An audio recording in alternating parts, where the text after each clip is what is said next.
Louvado seja Deus. Quero convidar você a abrir a sua Bíblia no livro de Apocalipse, capítulo 5, versículo 9. Ô João, por favor, meu querido, acende a luz daqui.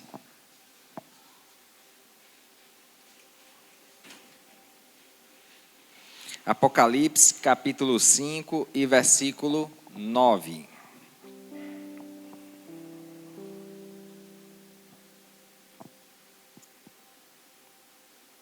Diz assim a palavra de Deus: E eles cantavam um cântico novo, e o cântico dizia assim: Tu és digno de receber o livro e de abrir os selos, porque foste morto, e com o teu sangue compraste para Deus gente de toda tribo, língua, povo e nação. Mais uma vez, vamos nessa tradução aqui, ó, da tela aqui, que aí todos leem numa só voz, tá bom? 1, 2, 3.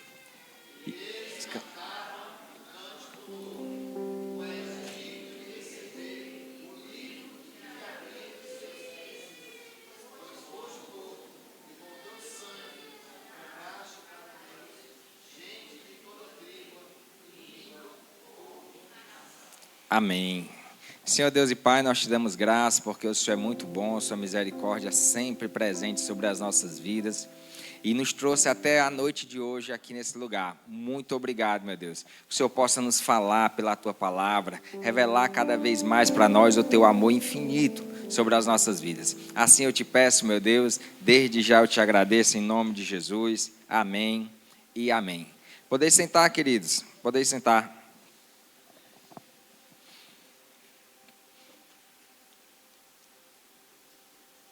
Capítulo 5 de Apocalipse é um capítulo que fala da convergência dos tempos na pessoa de Jesus.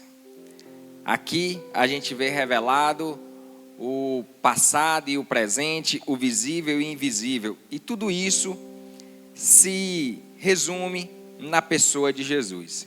Depois que Jesus é apresentado como o único digno de abrir aquele livro que estava perfeitamente selado, com 7 selos, e depois que ele vai lá e consegue abrir aquele livro, um cântico é cantado por toda a criação de Deus que ali se encontrava, e o cântico diz exatamente isso: Tu és digno de receber o livro e de abrir os seus selos, porque tu foste morto, e com o teu sangue compraste para Deus gente de toda tribo, língua, povo e nação.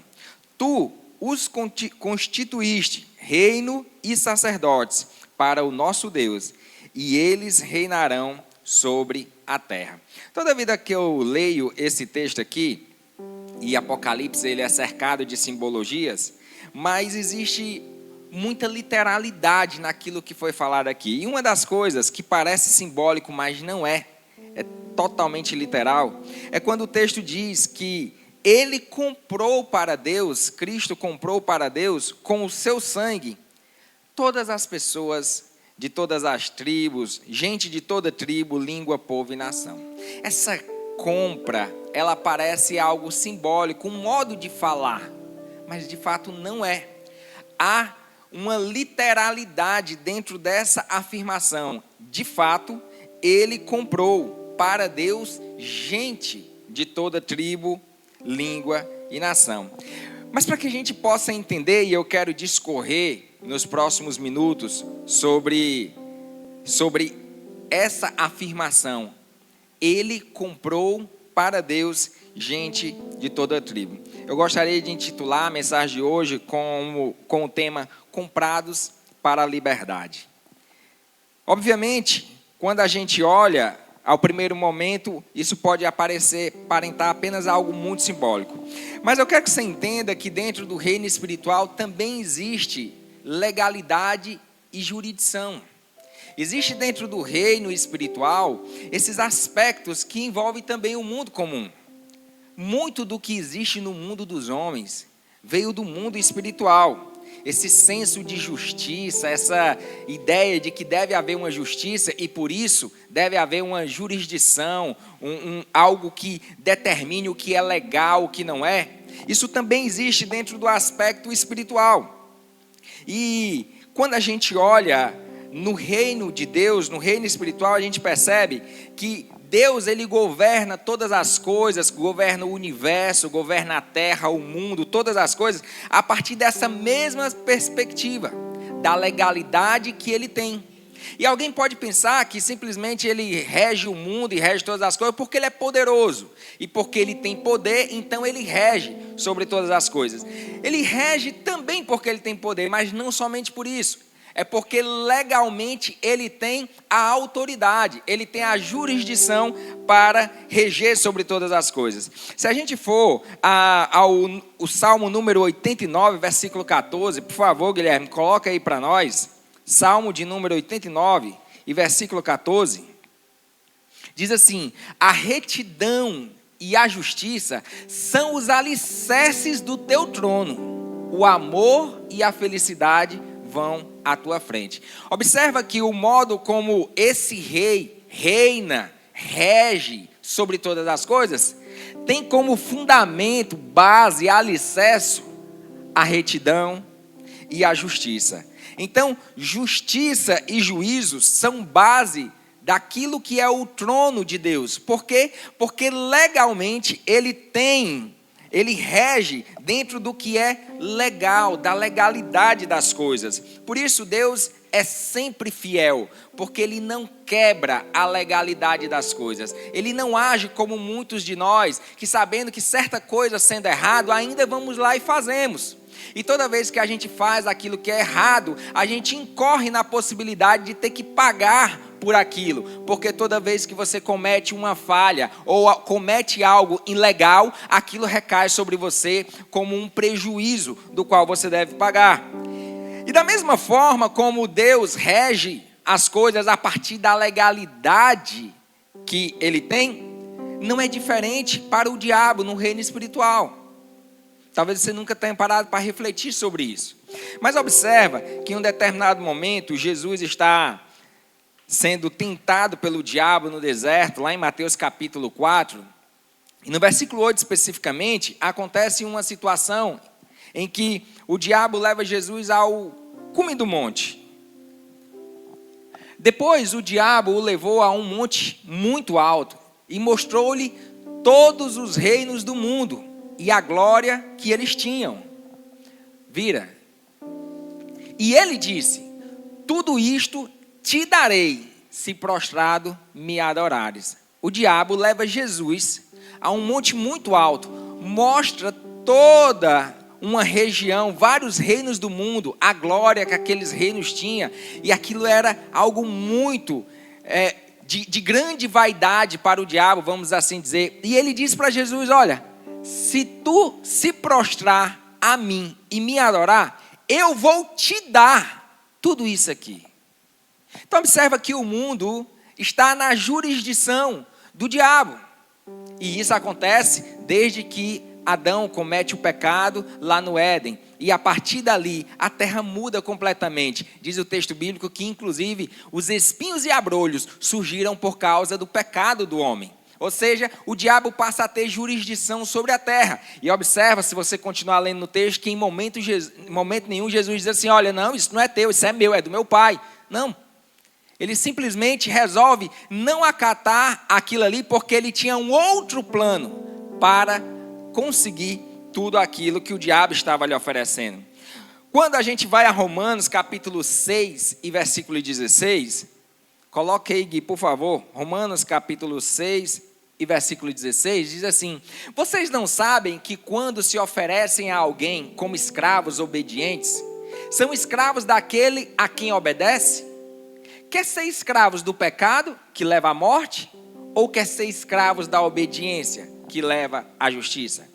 Quando Paulo coloca essa fala, ele está usando nada mais, nada menos do que a lógica comum do tempo em que ele vivia, da escravidão. E ele falava do ponto de vista jurídico. Aquele que se tornava escravo de alguém, então aquele já não tinha mais autoridade sobre si mesmo. E passava a ter que obedecer àquele que agora era o seu senhor. Quando a gente olha esse texto, a gente percebe que o pecado não é só uma questão moral. Ele é também uma questão legal, uma questão jurídica. E quando a gente vai, de repente, a Apocalipse, capítulo 12 e versículo 10, vá comigo. Apocalipse, capítulo 12 e versículo 10. O texto diz assim: então ouvi uma alta voz dos céus que dizia: agora veio a salvação, o poder, o reino do nosso Deus e a autoridade do seu Cristo. Pois foi lançado fora o acusador dos nossos irmãos, que os acusa diante do nosso Deus de dia e de noite. Então observa que o diabo em diversos momentos acusa os filhos de Deus, sempre que possível, dentro de uma legalidade em que nós possamos dar. Sempre que nós falhamos, ele tem legalidade para acusar. Então observa que o reino espiritual, ele também age dentro daquilo que é jurídico, daquilo que é legal, dentro dos tempos eternos. Por isso, essa afirmação, tu compraste para Deus, ela não é uma afirmação simbólica, mas literal. E é isso que eu quero mostrar para você nos próximos momentos. Por quê? Porque essa afirmação tem um poder, tem um poder absurdo de demonstrar o quanto nós temos um valor inestimável. E o meu desejo na noite de hoje é que ao término dessa mensagem, ao sair daqui, você volte para a sua casa com uma certeza absoluta do valor inestimável que você tem. Então observa que quando a gente fala de escravo, nós estamos falando de alguém que perde completamente os direitos sobre si. E isso é incomum para as nossas mentes, porque o nosso tempo não permite a escravidão. No nosso tempo não há a escravidão. E é para nós até um tanto difícil de imaginar essa possibilidade. Mas, quando a gente fala do direito legal de um dono de escravo, isso significava dizer que aquele escravo que era dele era um bem, uma propriedade que estava incluída dentro do patrimônio daquele senhor. Aquele escravo já não era alguém que tinha direitos, já não era alguém que tinha vontade, que tinha desejos, que tinha sonhos ou algo a realizar. Tudo que aquele escravo tinha como direito era o dever de servir com obediência ao seu senhor. Por isso, ninguém podia tirar do dono do escravo o escravo. Ninguém poderia decretar liberdade para o escravo sem que ao dono fosse pago o direito que ele tinha do preço do seu escravo. Vocês devem lembrar que quando José é vendido pelos seus irmãos, ele é vendido pelos seus irmãos e se torna escravo. A partir daquele momento, José já não tem mais valor algum, já não tem direito, ele já não é mais dono de si mesmo, ele passa a ser uma propriedade de alguém e começa a passar de mãos em mãos. Por quê? Porque a partir daquele momento, ele era um bem no patrimônio de alguma pessoa. Assim, quando nós fazemos uma leitura bíblica, nós percebemos que havia apenas uma forma de o escravo alcançar a liberdade. E essa única forma de o escravo alcançar a liberdade seria alguém pagando o preço que ele valia e dando para ele a liberdade para que ele pudesse ser livre. Alguém teria que adquirir os direitos legais, adquirir os direitos jurídicos de ser dono, proprietário daquele escravo e, escolhendo por vontade própria, dar-lhe a carta de alforria. E isso precisa ser feito do modo jurídico correto. Eu não sei se vocês lembram, mas no país, em algum momento aqui no Brasil, o país era um país em que a escravidão reinou por muito tempo. E, salvo engano, 1888 foi o ano em que a princesa Isabel assinou a Lei Áurea. Sempre eu me lembro da princesa Isabel porque quando eu vou fazer as minhas mensagens, o texto base eu boto assim, texto áureo, né, que é o texto de abertura. Então, o texto áureo de hoje foi Apocalipse capítulo 5, versículo 9. Então, a Lei Áurea foi assinada em 1888. Agora, observa só. Milhares de pessoas naquele tempo tinham milhares de escravos. E essas pessoas tinham os seus escravos incluídos dentro do seu patrimônio. E aqueles escravos seriam herdados pelos seus filhos quando eles morressem. Quando a princesa assina a liberdade daqueles milhares de escravos que eram propriedades de muitos homens desse país, eles esperavam ser ressarcidos pelo império. Esperava que o império pagasse para cada um deles o valor devido de cada um dos seus escravos. E o fato é que a princesa Isabel simplesmente assina e não paga nada. E o resultado dela não ter cumprido o direito jurídico e legal daquele tempo, não estou considerando os aspectos morais de que eles deveriam ou não ser escravos. Estou olhando apenas o aspecto jurídico. Como ela não pagou, o resultado foi que aqueles homens da elite daquele tempo, que eram donos de muitos escravos, se juntaram e passaram a apoiar um grupo que clamava por uma república. E dando força para esse grupo, aquele império que durou por muitos e muitos anos, um ano depois, em 1889, veio a fim e se levantou no Brasil a República Brasileira. Então observa que quando as coisas são feitas na canetada, vamos por assim dizer, há consequências pesadas e terríveis demais. E isso nos leva a um ponto muito lindo de perceber. Deus, com todo o poder que Ele tem, com toda a soberania sobre todas as coisas, Ele poderia simplesmente dar uma canetada e dizer assim, a partir de hoje, todos os escravos do pecado são livres. E todas as pessoas passariam a ser livres.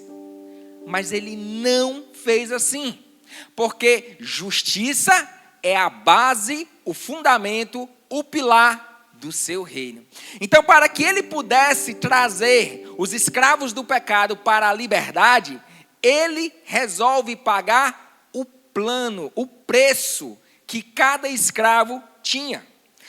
Quando Paulo e tantos outros, Paulo no capítulo 6, versículo 17, Paulo nos lembra, falando para nós, de como nós éramos escravos do pecado. O que significa dizer que a gente não tinha como escapar do pecado. Que nós não tínhamos como negociar a nossa própria vida com o pecado. Que nós não tínhamos como mudar de dono. Ele continuaria para sempre, o pecado sendo nosso dono. Que nós não tínhamos qualquer direito legal para pedir liberdade. Porque nós éramos escravos do pecado. Ou seja, a nossa vida estava empenhada, a nossa alma tinha uma dívida eterna e a nossa natureza estava terrivelmente comprometida com a corrupção para todo sempre. E mais que isso, a lei exigia um pagamento, caso fosse encontrado para nós algum tipo de liberdade. Por isso, quando nós olhamos para a Bíblia, e a Bíblia vai desenhando a condição humana dentro desse contexto jurídico, a gente percebe que toda ação tem uma consequência. E em Romanos capítulo 6, versículo 23, a Bíblia vai dizer para nós que o veredito, ou a consequência, ou o resultado do pecado é a morte. O salário, o pagamento é a morte. Ou seja, a única forma que o escravo encontrava liberdade era morrendo.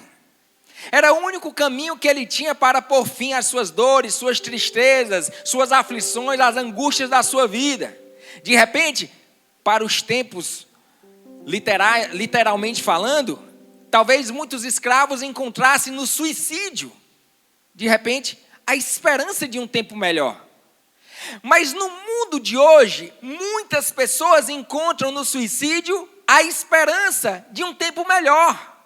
Porque as suas vidas estão em situações tão difíceis, tão terríveis, as suas almas já não têm mais alegria, a sua mente já não tem mais descanso, é uma ansiedade constante, uma tristeza profunda, um desespero que acompanha todos os dias a vida, e a pessoa acorda de manhã tentando mudar o rumo, tentando arrumar uma outra forma de viver, mas termina o dia da mesma forma, e acorda de manhã e diz: hoje eu não vou mais beber, e termina o dia embriagado. Hoje eu não vou mais fumar, e termina o dia totalmente consumido pela fumaça da nicotina. Eu não vou mais usar droga, e termina o dia deitado em alguma calçada ou fazendo algum tipo de crime, porque embora amanheça de manhã pensando em ser alguém diferente, o seu dono, o escravo não consegue fazer outra coisa além de realizar o desejo do seu dono. E o pecado está ali, o diabo está ali o tempo todo conduzindo sua vida, dizendo como ele deve agir, como deve fazer, como deve viver.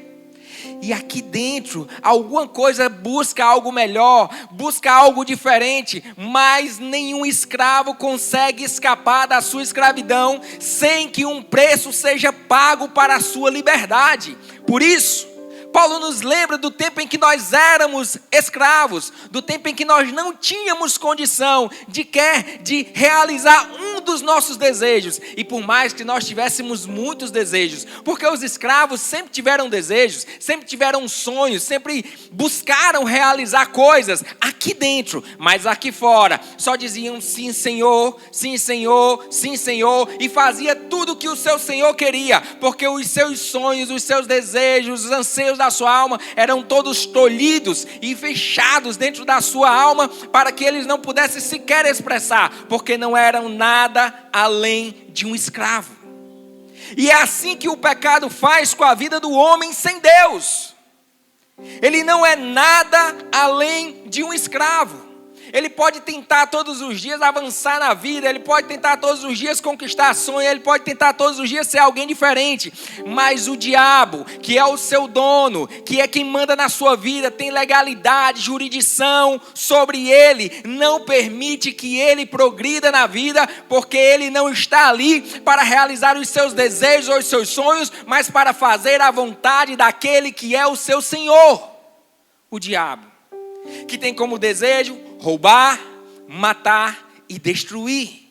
Foi para isso que ele veio, e é com esse propósito que ele rege todo o seu mundo. Não é por acaso que a Bíblia diz que o mundo jaz no maligno. O mundo morre no diabo, o mundo morre no maligno. Por quê? Porque o salário do pecado é a morte. O salário do pecado é a morte. Ou seja, se somos escravos do pecado, então nosso destino está juridicamente vinculado à morte, à perdição. Não tem outro. E esse vínculo, esse resultado final, ele está decretado desde lá do Jardim do Éden. Não comam dessa árvore, não toquem nela. Essa árvore do conhecimento do bem e do mal, não peguem nela, não comam, porque no dia em que vocês comerem dela, certamente vocês morrerão. Ali, uma lei foi estabelecida, e juridicamente todo aquele que pecar, certamente morrerá. Então, não há escapatória para o homem pecador. Não há. Mas quando a gente faz a leitura do texto de hoje, Apocalipse, capítulo 5, versículo 9, e a gente vê que Jesus está sendo ovacionado, um cântico novo está sendo feito, cantado para ele, E nesse cântico diz: com o teu sangue compraste para Deus gente de toda tribo, de toda língua, povo, de toda nação. A gente percebe que nós não estamos falando de um ato simbólico, nós estamos falando de um ato literal. De fato, houve uma negociação, uma compra e venda juridicamente no reino espiritual.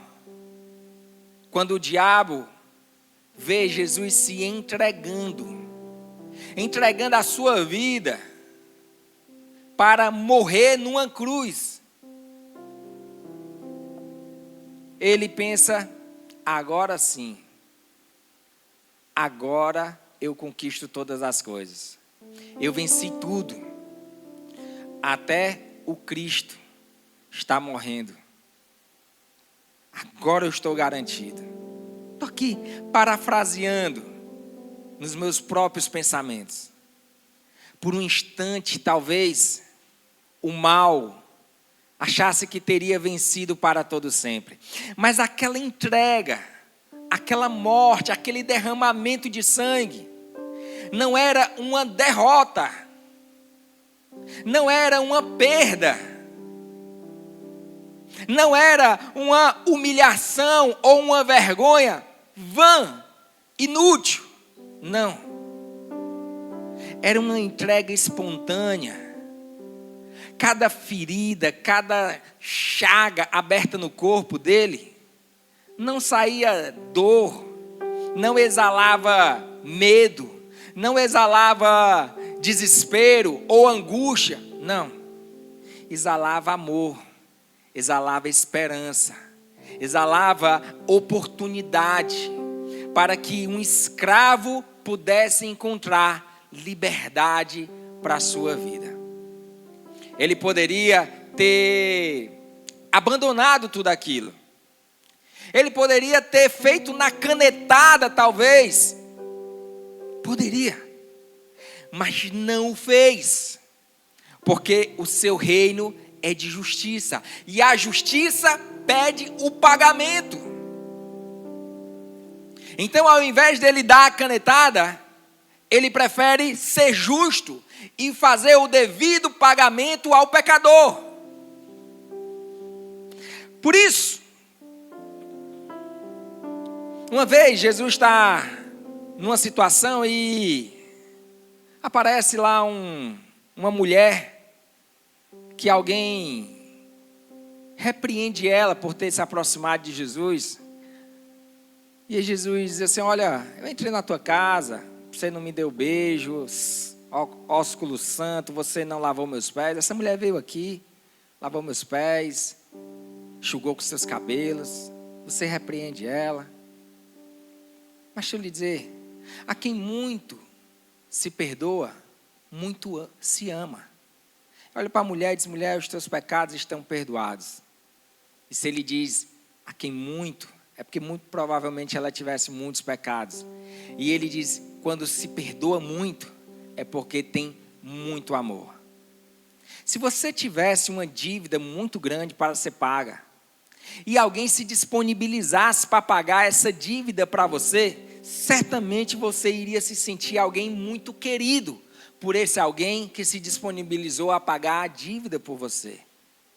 Isso ia demonstrar para você o quanto você é importante, o como esse alguém lhe quer bem, o como esse alguém está disposto a ter prejuízos, a assumir prejuízos pessoais para que você encontre-se bem. Da mesma forma, no reino de Deus não é diferente. Para que nós pudéssemos encontrar liberdade sobre as nossas vidas, alguém precisou assumir um grande prejuízo pessoal. E o prejuízo que Jesus assume não é só o da morte lá na cruz, mas é o de abandonar toda a glória divina que ele tinha. Antes de morrer na cruz, ele já começa a ter um grande prejuízo. A Bíblia diz que, não ousando ser igual a Deus, ele se esvazia de tudo que é Deus. Você sabe o que isso significa? Não sei se você já parou para refletir sobre isso. Mas toda a glória, todo o poder, toda a majestade, toda a honra, grandeza que ele tinha, ele abre mão de tudo isso. Se esvazia de tudo isso. Toda a riqueza que ele tinha, ele abre mão. E se posiciona na condição humana, limitada, sente fome, sente sede, precisa dormir para descansar, tem que trabalhar para se alimentar. Todas as condições humanas que o homem tem em decorrência do seu próprio pecado, agora ele assume. Aquele que era eterno desde sempre, aquele que era imutável, conhecedor de todas as coisas, cheio de todo o poder, agora está totalmente limitado à condição humana. Você consegue parar para pensar o tamanho desse prejuízo? E alguém pode até imaginar que foi só por um tempo, 33 anos. Não foi não. Foi para todo sempre. Não sei se já parou para refletir sobre isso. Mas a Bíblia diz que depois que ele morre, no terceiro dia, ele o quê? Ele o quê? Você sabe o que é ressuscitar? É voltar à vida no mesmo corpo. Ele não reencarnou, não. Ele ressuscitou. O que significa dizer que no terceiro dia ele voltou a viver no mesmo corpo que ele tinha. Agora, reflita comigo. Diz a Bíblia que depois de 40 dias ter ficado com os seus discípulos, ele está numa situação em que ele é assunto aos céus. Salvo engano, Atos capítulo 2. Deixa eu conferir aqui. Bota para mim, por favor, Atos capítulo 1, na realidade. Atos capítulo 1. Vê aí para mim, ô Guilherme, por favor, meu filho. Pode avançar. Deixa eu achar aqui com clareza qual é o texto, fica mais fácil. Quero que você reflita comigo aqui essa situação. Deixa eu abrir aqui Atos.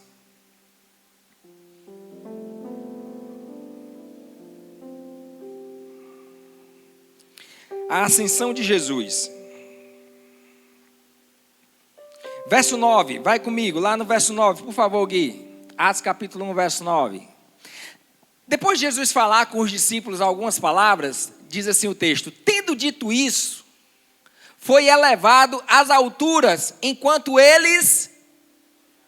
os discípulos estavam com Jesus, Jesus estava conversando com eles, e de repente Jesus é elevado às alturas, enquanto os discípulos estão olhando. E uma nuvem o encobriu da vista deles. Verso 10. Ficaram com os olhos fixos no céu, enquanto ele subia. De repente, 2 homens vestidos de branco se puseram ao lado deles. Verso 11. E lhes disseram: Galileus, por que vocês estão olhando para o céu? Este mesmo Jesus, que dentre vocês foi levado aos céus, voltará da mesma... Voltará como? Da mesma forma que vocês viram subir. Ele não estava num corpo espiritual, ele estava num corpo de carne e osso. O mesmo corpo que ele chega para Timóteo e diz: toca aqui, Timóteo, confere aí se sou eu. Toca aqui no meu lado, confere se sou eu. Ele abandonou a sua condição de Deus para sempre. Não é por acaso que Apocalipse capítulo 5, vai comigo novamente lá no capítulo 5.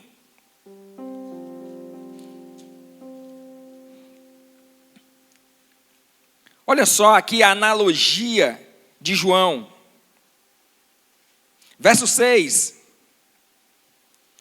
Depois, vi um cordeiro que parecia ter estado morto, mas estava de pé, no centro do trono, cercado pelos 4 seres viventes e pelos anciãos.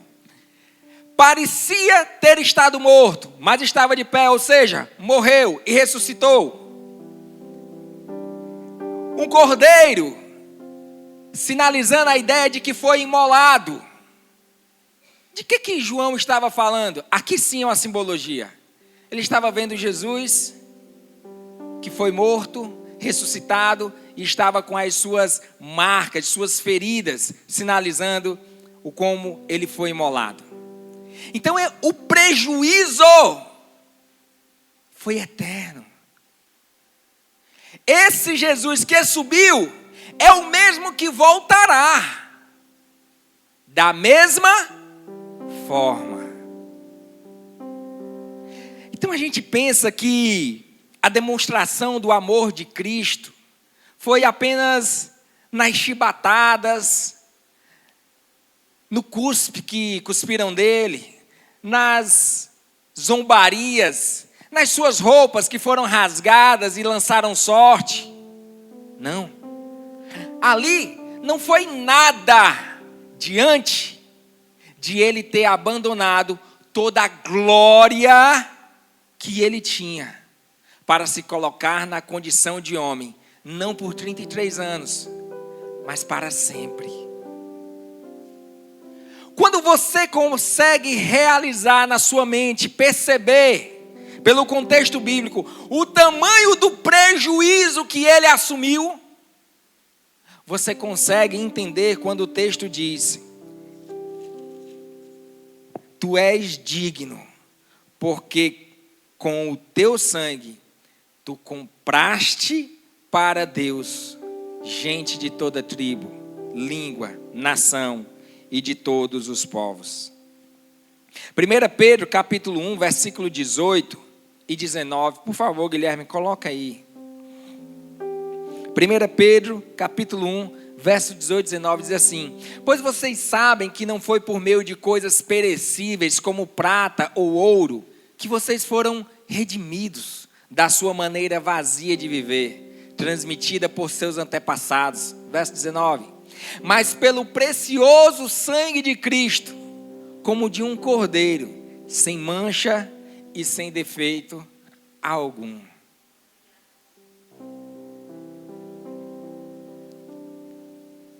Quando nós observamos tudo isso, nós percebemos como a justiça de Deus foi manifestada. A Bíblia diz que o rebento de Davi trazia um renovo de justiça. A justiça do Senhor era ele pagar de forma justa o preço da sua escravidão. Você não saiu do reino das trevas para o reino da luz do Filho do seu amor, porque ele deu uma canetada, porque ele usou o seu poder, porque ele é todo poderoso e disse: agora vocês são meus. Não. O preço que era devido, ele pagou, assumiu todo o prejuízo possível para que você pudesse encontrar liberdade na sua vida. Romanos capítulo 6 e versículo 22, por favor, coloca aí, Guilherme. Diz assim: agora, porém, que vocês foram libertos do pecado e se tornaram escravos de Deus, o fruto que colhem leva à santidade, e o seu fim é o quê? Quando vocês eram escravos do pecado, o resultado do pecado levava a quê? A morte. Por quê? Porque como escravos, vocês tinham que cumprir a lei do Senhor de vocês. Mas agora que vocês não são mais escravos do pecado, mas se tornaram escravos de Deus. Como assim, pastor? Ele me comprou para eu ser escravo? Pois é. Que descoberta. Mas a Bíblia diz que Ele nos deu liberdade, que nós somos livres. E se o Filho vos libertar, verdadeiramente sereis livres. Como está dizendo que nós vamos ser escravos? Quando alguém comprava o escravo de alguém, a propriedade passava de uma mão para a outra. E o escravo continuava sendo escravo. A diferença é que tinha mudado o dono. Quando Paulo coloca o texto dentro dessa situação, ele está fazendo essa analogia comum do seu tempo. Agora, fica a pergunta para nós. Queremos ser escravos do pecado? Ou queremos ser escravos de Deus? Porque aquele que voluntariamente escolhe ser escravo de Deus, tem, por favor, coloca de novo aí, Gui, tem como resultado da sua obediência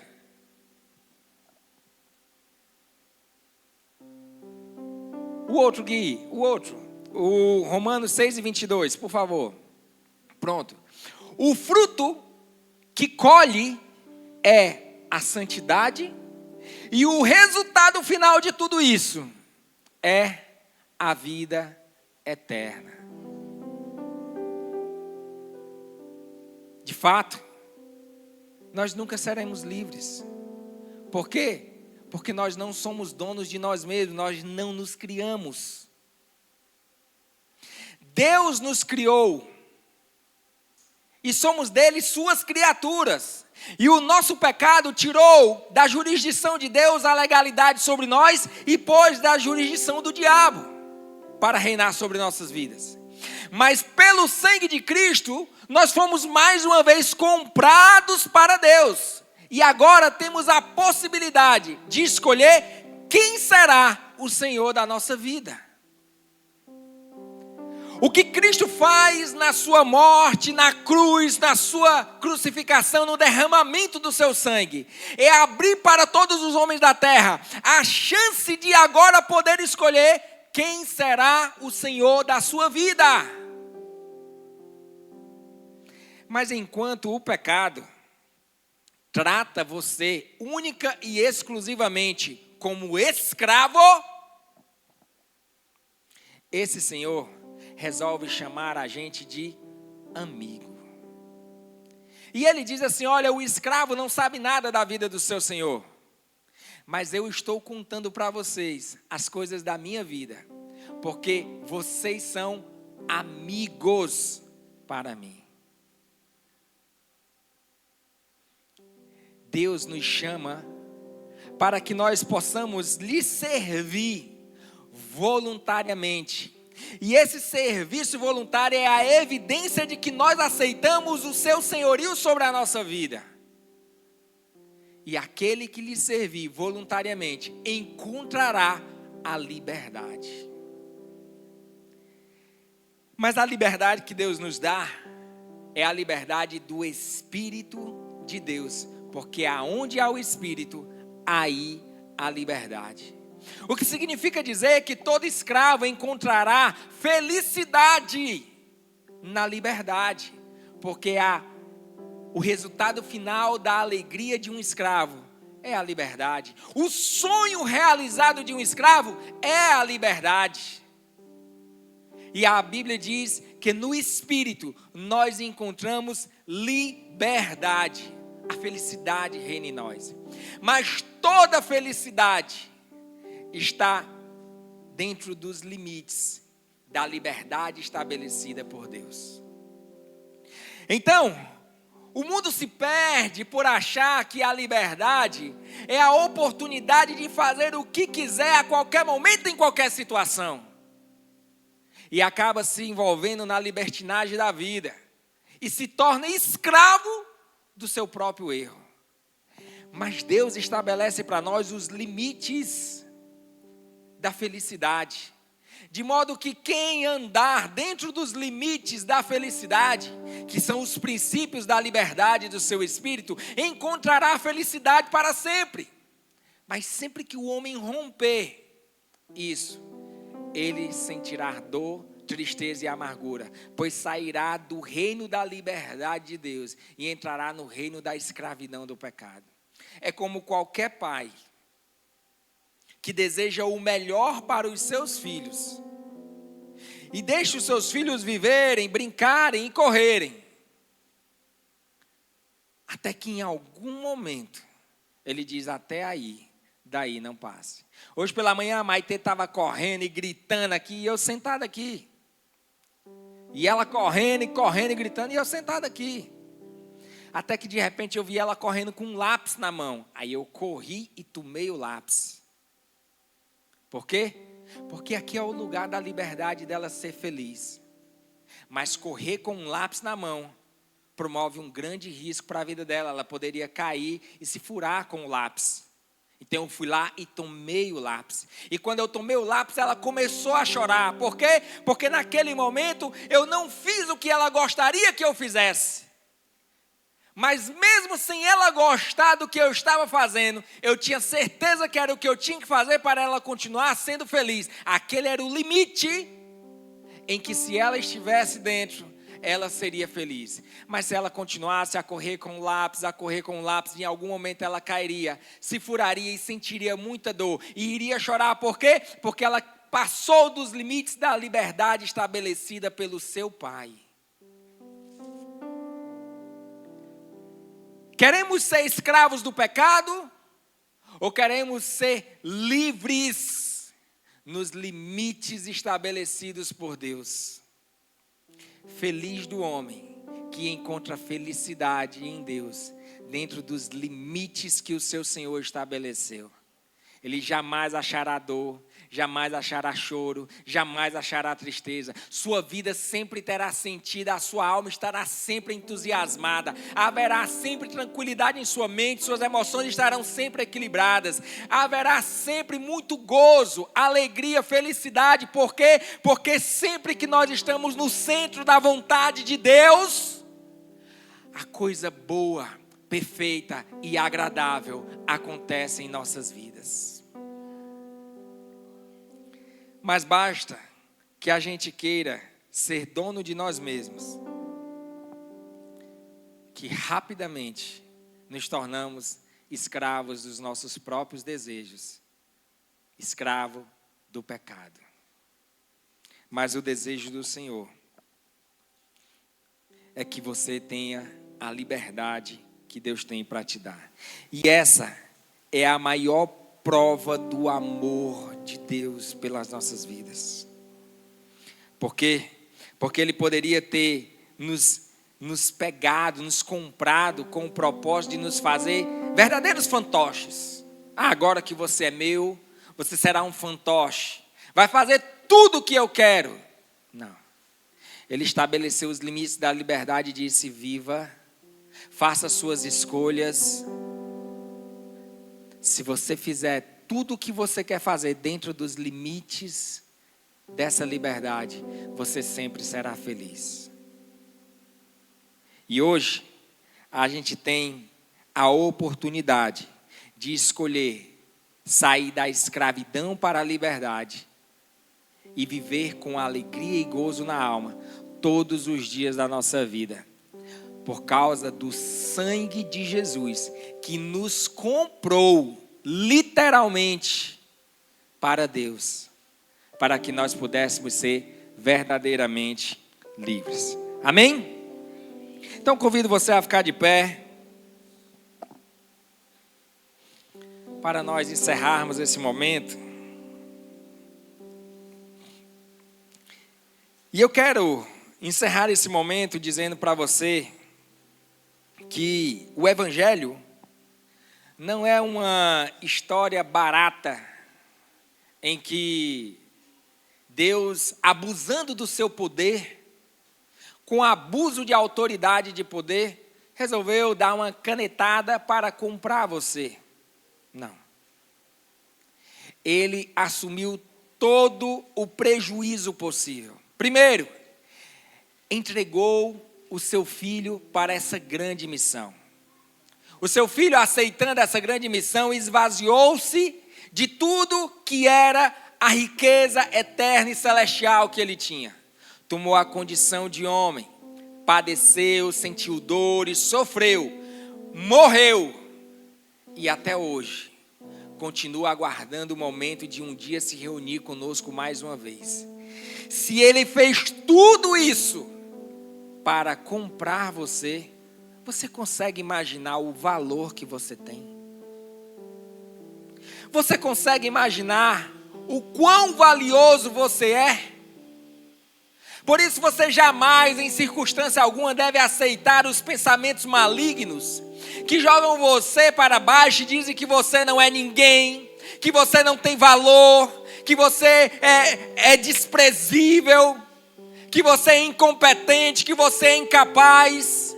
Você jamais deve aceitar as palavras do diabo que gosta de jogar você na condição do escravo. Porque você sabe o valor que você tem, e foi um valor não comprado por ouro, não comprado por prata ou qualquer coisa perecível, mas foi feito com um sangue imaculado, perfeito, eterno, para que você pudesse ter uma vida abundante de paz e vida eterna. Então você tem um valor inestimável. Você é alguém tão valioso para Deus, que Ele suportou todas as coisas por causa de você. Cada lágrima que você derrama, Ele vê. Cada dor que você sente, Ele chora com você, com gemidos inexprimíveis, se preciso for. Suas angústias, Ele acompanha, suas dificuldades, Ele alcança cada uma delas. Ele está com você o tempo todo, em cada momento Ele está. Você pode achar muitas vezes que é muita dor, muita tribulação, muita dificuldade. Será possível que Deus não está me vendo? Deus está vendo você e Ele está lhe forjando, Ele está lhe preparando, Ele está fazendo você crescer, evoluir, ser provado, experimentado, aprovado, para te colocar em posição maior que você está hoje. Porque você tem um grande valor. E não tem ninguém, nem o diabo, que possa se aproximar diante de Deus para lhe acusar, dizendo que você não vale nada. Porque toda vez que ele disser que você não vale nada, o nosso advogado, justo e fiel, ficará de pé diante do trono do rei e dirá: ei, é mentira dele, ele tem valor, e o valor é o valor do meu sangue, porque eu o comprei para mim. Deus te ama. E Ele já provou isso. Só deixa essa palavra entrar no teu coração e vive por ela, na certeza de que você tem um grande valor. Amém? Feche os seus olhos, baixe sua cabeça. Quero que valorize o que você tem. Você é um ser, você é alguém tão importante para Deus.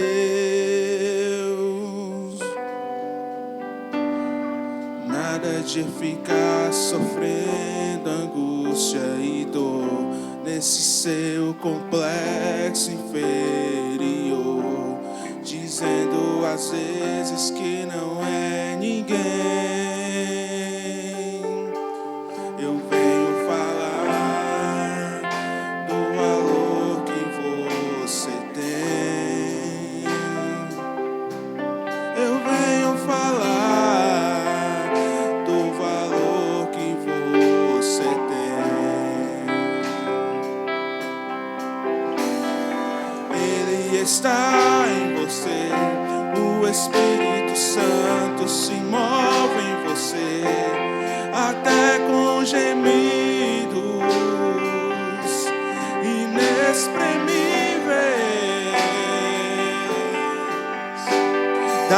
você pode então perceber que pra Ele há algo importante em você. Por isso levante e cante, exalte ao Senhor. Você tem um valor, o Espírito Santo se move em você. Você tem um valor, o Espírito Santo se move em você. Você tem um valor, o Espírito Santo se move em você. Você tem um valor, o Espírito Santo se move em você. Quero que valorize o que você tem.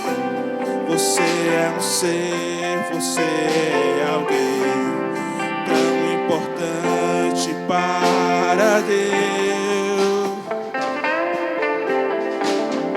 Nada de ficar sofrendo angústia e dor nesse seu complexo inferior, dizendo às vezes que não é ninguém. Eu venho falar do valor que você tem. Eu venho falar do valor que você tem. Ele está em você, o Espírito Santo se move em você, até com gemidos inexprimíveis.